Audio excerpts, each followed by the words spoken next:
Good morning, everyone. Happy Monday morning. Thanks for joining me. It is a cold, almost sort of snowy day here in Nebraska. Really looking forward towards spring.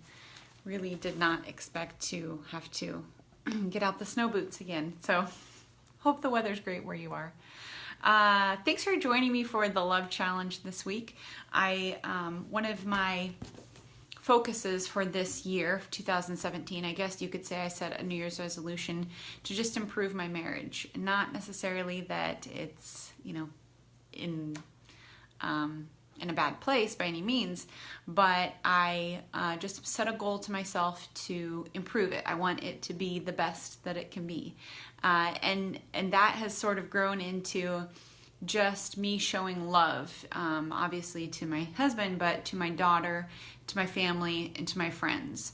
And that was my goal at the beginning of the year. And so I knew that if that was my goal, I needed some resources. I need some things to do to actually improve it. It's one thing to say, I want a better marriage, and then that's all you do about it. It's one thing to say, I want a better marriage, and then read a book about it, or maybe attend a conference with your spouse, or whatever the case may be. But my point being, if you have a goal, you can't just simply speak it. You have to back it up with action. And so that is what I've done. I got this book that was referred to me called The Love Dare. And like I shared on my post last night, it is very targeted or directed towards a marriage and how you can better understand your spouse and show love to your spouse and such. But this is my second time reading through it, and I'm on day 8, I guess.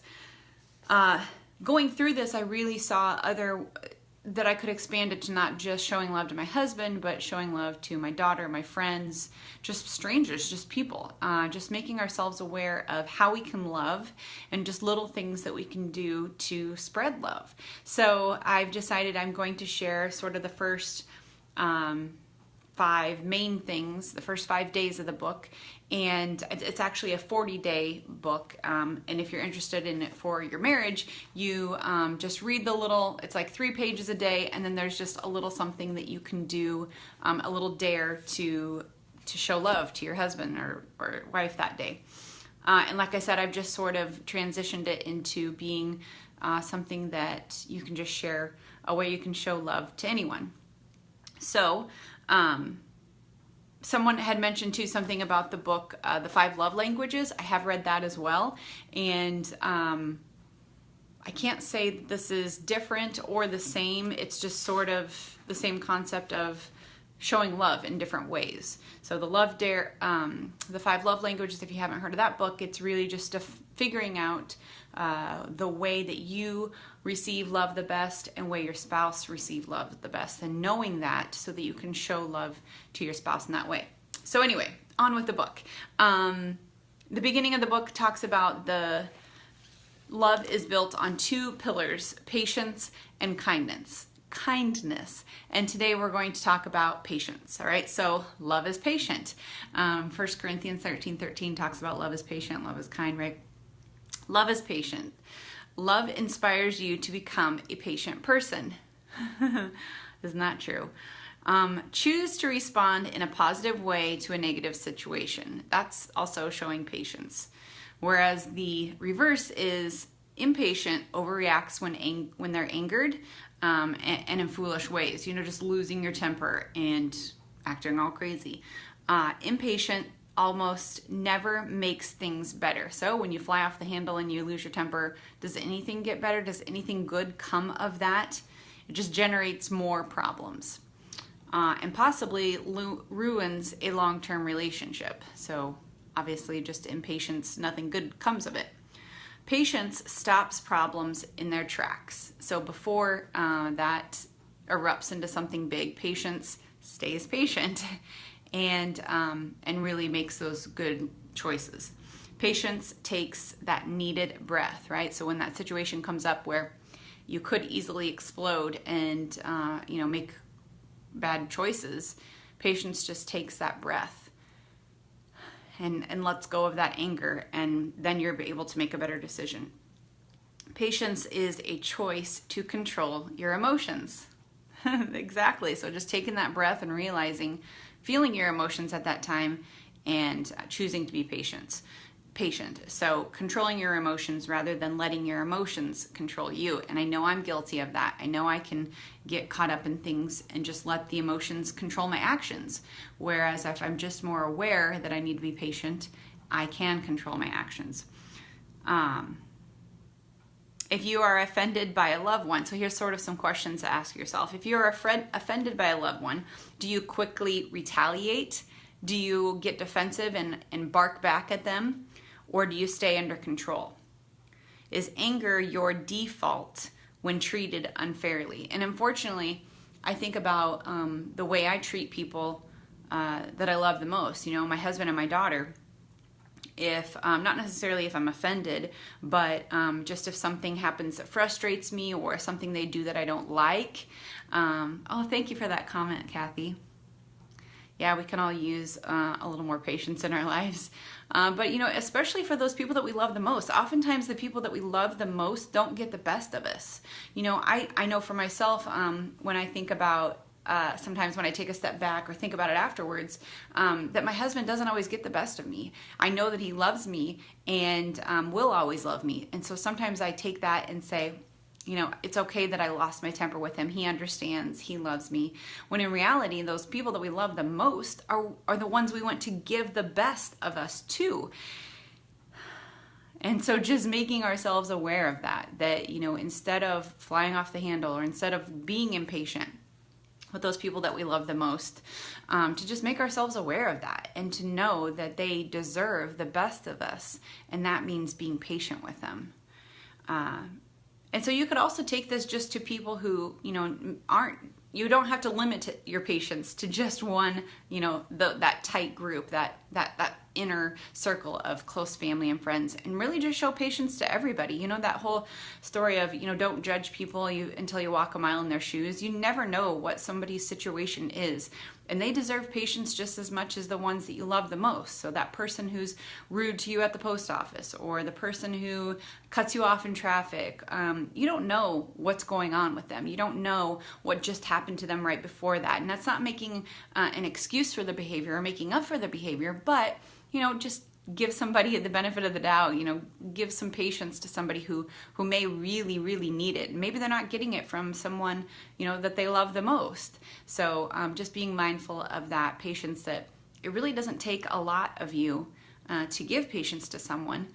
It's just making yourself aware of it. And then it's always that, you know, whatever you give out, you will always get in return. So it may not be from that person who is rude to you at the store in that instance, but I truly believe by putting out good, you will get more good in your life. And I think too, the more you practice patience, the easier it gets, and the more you will get patience back in return. Let's see, what else do I have here in my notes real quick? Your dare's coming up, okay? Patience says, help me understand, instead of how dare you. Right? So just like I said earlier, we can oftentimes just so quickly get defensive and think, well, how dare you do that, right? But patience is taking the time to really understand. You know, maybe you feel hurt right away when something happens, but if you just talk about it, if you just say, you know, help me understand why you are feeling this way, why you acted this way, and come from a place of love. And really talk through that versus, you know, just being so defensive and how could you hurt me?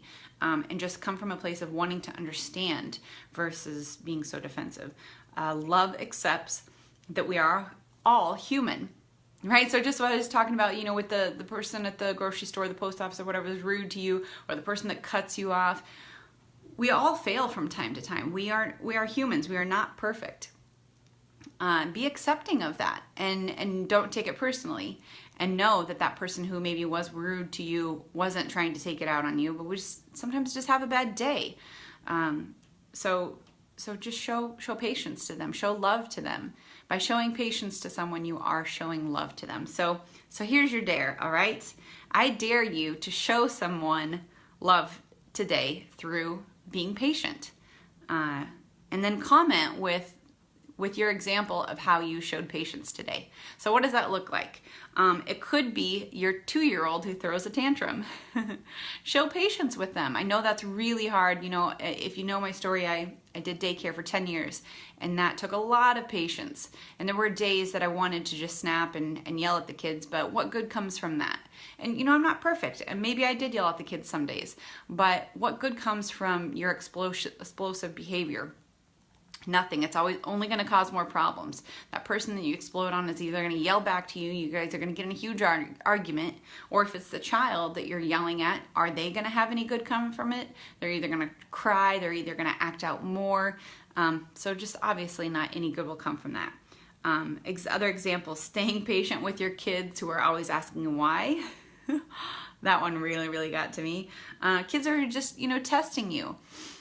Maybe you have older kids who are practicing the trumpet and how great that experience can be. You know, just show patience from them. Come from a place of love and understanding, and I promise you'll be able to deal with all those unpleasant things much, much easier. If you don't have younger kids, perhaps you're married, show patience to your spouse. Maybe if there's something that you've asked them over and over and over to do, you know, could you please pay this bill for me? You know, could you please fix the leaky faucet that I've been asking you to take a look at, you know, or the toaster or whatever, you know, something simple like that. I'm trying not to be stereotypical here of guys fixing things, but, you know, could you please look at this email that I asked you to look over, or could you please book that hotel I've been asking you to book, whatever the little thing may be. But just show patience with them. Come from a place of kindness when you're asking them again, and just remember to be patient through that. Maybe it's a friend who's complaining and venting, and that's all they ever do. You know, just show them love. Maybe they just really need that person to vent to get it all out to. You can show them love by being patient and listening through them. Or maybe it's, you know, perhaps your mom who likes to just talk and talk and talk and talk to you. Show patience, show love to her by being a good listener to her. You never know those impacts or the result of you showing love and patience to someone can really have an effect on you. And I think when we do those things to others, it makes us feel really good because we are coming from a place of love and showing patience, showing love to someone else, and it makes us feel good too to have that, to show that love and to have that love. So that is my dare to you, is show someone love today by being patient. And then please comment here if you took this dare and what you did. Or you could even just say, hey, I'm taking this dare. I'm going to check back later with what I did. And tune in tomorrow, same time, same place, and I will share with you my day number 2 of the Love Challenge. We're going to be talking about kindness. So thank you so much for hopping on, and we'll see you tomorrow.